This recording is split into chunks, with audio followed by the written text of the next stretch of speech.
mediátorov. Počúvate správy s Mirom Hel.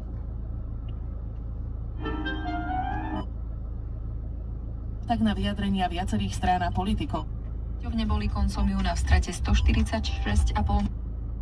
Štátna všeobecná zdravotná poisťovňa dosiahla stratu necelých 110 miliónov eur. Súkromná zdravotná poisťovňa Dôvera viac ako 30 miliónov eur a súkromná Unión zdravotná poisťovňa kázala stratu 6,5 milióna eur.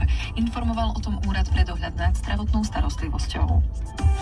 Severoatlantická aliancia si hrozby zo strany Ruska uvedomuje a podľa toho postupuje.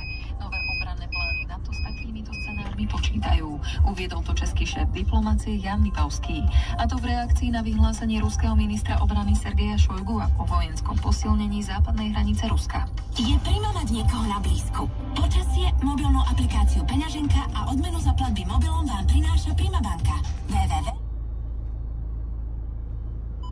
Áno, určite áno.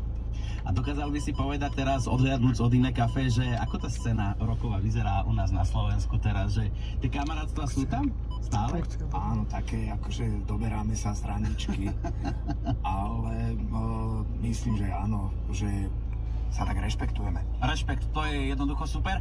Tak zostaňte naďalej s nami, aj chalani Kuko spoločne s Patriciom u nás zostanú v štúdiu, pretože už o chvíľu bude reč o festivale Slížovica a v tomto momente z Rádia Rock kapela Horký, že slíže. Pravda, že pravda je.